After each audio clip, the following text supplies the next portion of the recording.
ফাউন্ডেশনের কর্ণধার মাসলুম জননেতা মুফতি সাখাওয়াত হোসেন রাজি। আল্লাহু আকবার, আল্লাহু আকবার।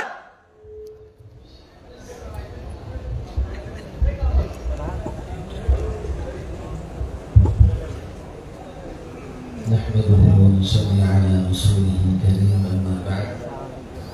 قال الله تعالى: أعوذ بالله من الشيطان الرجيم. بسم الله الرحمن الرحيم. وما أرسلناك إلا رحمة للعالمين. صدق الله مولانا.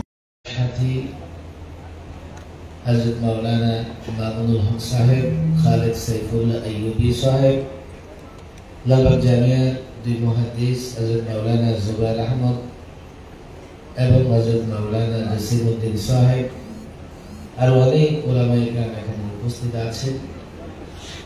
যেহেতু এই ফাউন্ডেশনের সঙ্গে আমি জড়িত, ফাউন্ডেশনের সকল সদস্যদের পক্ষ থেকে যারা উপস্থিত হয়েছেন, বক্তৃতা করেছেন, সকলের প্রতি শুকরিয়া এবং কৃতজ্ঞতা প্রকাশ করছি।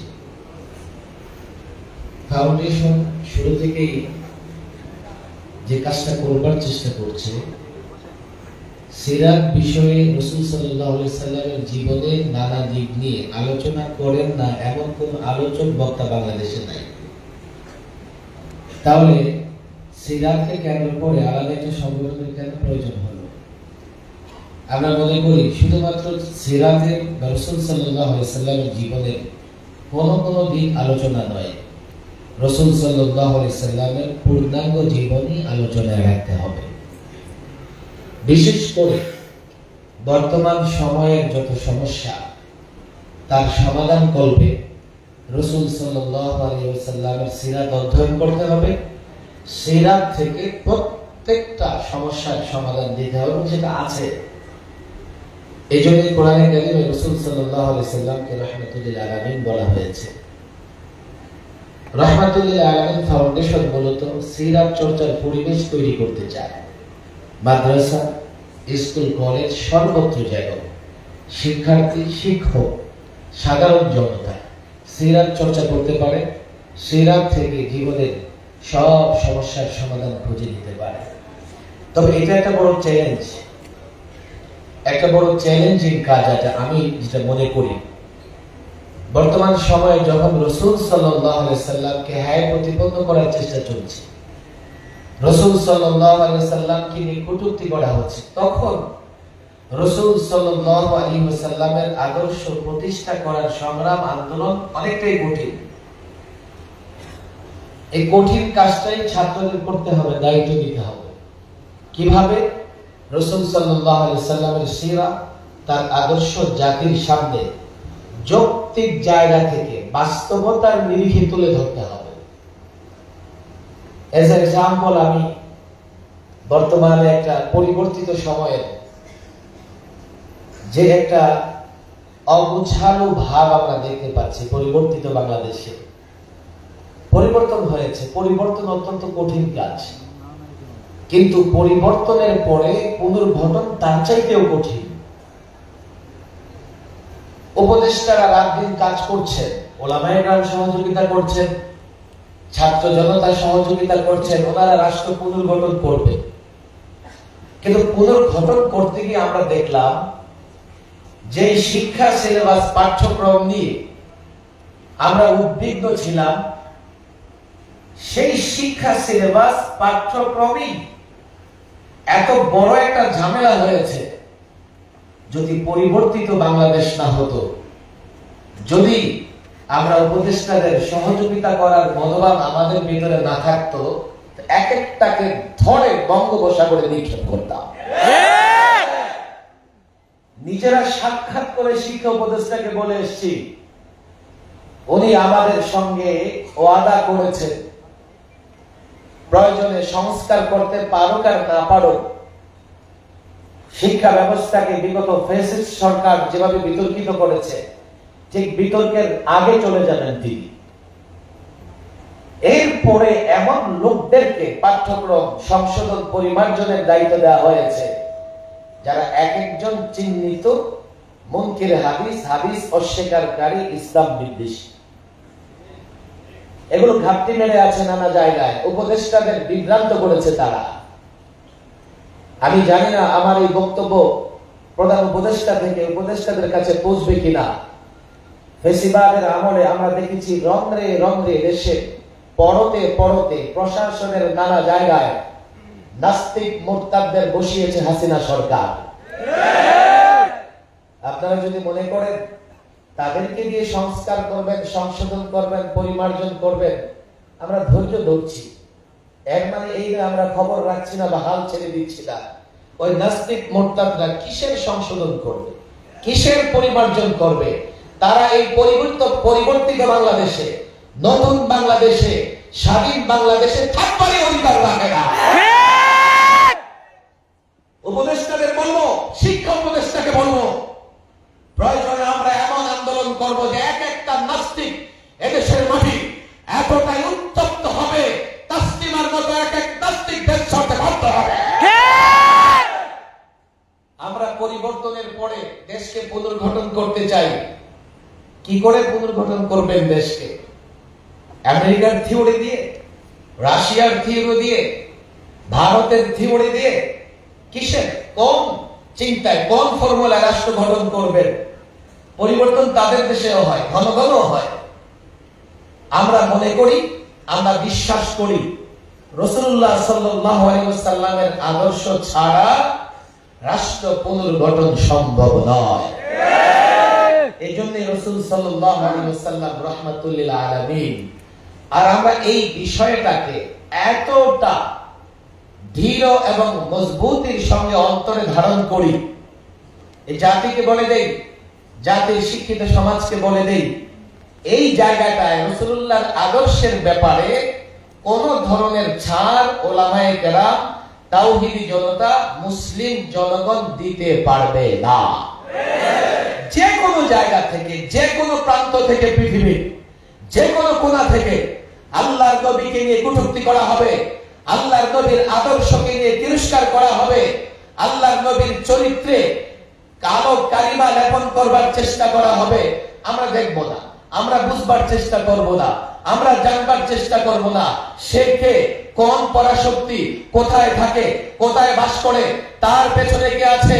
যেখান থেকে আল্লাহর নবীর চরিত্রে কালিমা লেপন করবার চেষ্টা করা হবে, যেই রাষ্ট্র করবে, যেই রাষ্ট্রের, যেই সরকারের ছত্রছায়া হবে, রব্বে কাবার কসম, পরিষ্কার বলি, নিজের জায়গা থেকে প্রতিবাদ গড়ে তুলবো, রাজপথে নামবো, প্রয়োজনে যুদ্ধের প্রস্তুতি নেব, প্রয়োজনে লড়াই করবার জন্য বাংলাদেশের মুসলিমে জনগণকে সঙ্গে নিয়ে সে দেশের উপর ঝাঁপিয়ে পড়াই চায়। রাসূলুল্লাহর প্রেম ভালোবাসার জায়গায় কোনো আপোষ নয়। ছাত্র সমাজকে বলবো, এটা একটা চ্যালেঞ্জিং কাজ।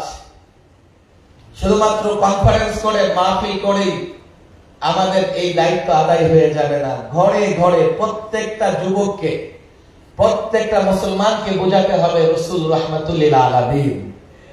রাসূলের আদর্শ ঘরে নিয়ে আসো, তোমার ঘর শান্তিতে ভরে যাবে। রাসূলুল্লাহর আদর্শ সমাজে নিয়ে আসো, সমাজ শান্তিতে ভরে যাবে।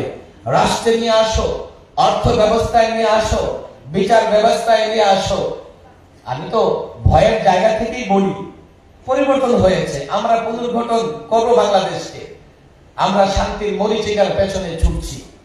বাংলাদেশে পরিবর্তন হয়েছে ৭১, আবার ৯০, আবারও পরিবর্তন হয়েছে। এখন কিছুটা দেশের মানুষ ভালো আছে, কিন্তু আমার যে ভয়ের জায়গা, এটা একটা বাস্তবতাও বটে। সামনে যারা আসবে তারা এই ফর্মুলায় আসবে, আসার পরে আগে যারা চুরি করেছে এর চাইতে ওরা মহাচোর হিসেবে রাষ্ট্রে বসবাস করে। পরিবর্তনের পরে পুনর্গঠনের জন্য রাসূলুল্লাহর আদর্শের বিকল্প নাই। আমি মনে করি এটাই রাহমাতুল লিল আলামিনের মূল কাজ। ঘরে ঘরে বাস্তবতার নিরিখে, যুক্তির আলোকে জাতিকে বুঝানো যে রাসূলুল্লাহর আদর্শ আমাদের জন্য রহমত। আমি মনে করি আজকে যারা এখানে উপস্থিত হয়েছেন নবী প্রেমে উদ্বুদ্ধ হয়ে, এই মূল কাজ হচ্ছে এটা যে একজন ব্যক্তি, ছাত্র, শিক্ষার্থী, শিক্ষক, তাদের কাছে রাসূলুল্লাহর ইউনিক মডেল, অনুপম আদর্শ তুলে ধরা। আপনারা সেই কাজ করবেন। আমি দীর্ঘ বক্তৃতা করব না, একেবারে শেষ পর্যায়ে চলে এসেছি। যারা দূর দূর থেকে এসেছেন, আসলে বসার তো জায়গা দিতে পারছি না, আমার মনে হয় জায়গাটা সংকীর্ণ হয়ে গেছে। তো এতটুকু আমি আশা রাখি, আগামীতে আর এই বদ্ধ জায়গায় হবে না, সারোয়ারদের মতো আমরা বৃহৎ জায়গায়, উন্মুক্ত জায়গায় রহমাতুল আলামিন মহাসম্মেলন করবো ইনশাআল্লাহ। সর্বশেষ কথা, 19-এ যখন রহমাতুল আলামিন ফাউন্ডেশন গঠিত হয়, ঠিক প্রথম কনফারেন্সটা এখানেই ছিল, সকল প্রস্তুতি সম্পন্ন। আমরা অনেক খরচও করেছি সেই প্রোগ্রামে। বিকেল থেকে এরপর দিন সকাল 10টায় প্রোগ্রাম, স্টেজ মেরামত হয়েছে, সুসজ্জিত হয়েছে, মাইক লাগানো হয়েছে। মাগরিবের পরে এসে ফেসিবাদের দোসর কিছু লোক স্টেজ প্যান্ডেল ভেঙে এই প্রোগ্রাম পণ্ড করে দিয়েছে। আমার একটা বিশ্বাস ছিল, আর যাই হোক তারাও তো মুসলমান, হয়তোবা সর্বশেষ কাল সকালবেলা আমরা অনুমতি পেয়েও যেতে পারি। সকালে যখন হাজারো জনতা, নবী প্রেমিকরা গেটে এসে ভিড় করেছে, গেটে তালা লাগিয়ে দেওয়া আছে। হলে ভাড়া করেছি, নিজের টাকা দিয়ে হল ভাড়া করেছি, ভাড়া তো ফেরত পরবর্তীতে দেয় নাই, খরচও করেছি। একটা রাষ্ট্রে তারা বলে এটা নাকি গণতান্ত্রিক রাষ্ট্র, সেই রাষ্ট্রে সবকিছু করার পরে এখানে প্রোগ্রাম করা যায় না। আল্লাহ তাবারক ওয়া তাআলার ফজল, 5 বছরের মাথায় রহমাতুল আলামিন ফাউন্ডেশন এখানে ভরপুর প্রোগ্রাম করতেছে। ফেসিবাদের শেষ হয়ে গেছে, তারা পলায়ন করেছে, দুপুরের খাবারও খেতে পারে নাই, ফ্রিজে বড় বড় মাছ রেখে দিয়েছে, জাতি সেটাকে কাটে করে পালিয়েছে। আইল মাছ তাদের মুখে ওঠে নাই, বোয়াল মাছ তাদের মুখে ওঠে নাই, তারা পালিয়েছে। ছাত্র জনতা সজাগ থাকলে অন্তত আল্লামা মুফতি আমির রহিমাহুল্লাহর সুর মিলাইয়া বলতে চাই, আগামী 20 বছর বাংলাদেশে তাদের নাম নেওয়ার মতো কেউ থাকবে না।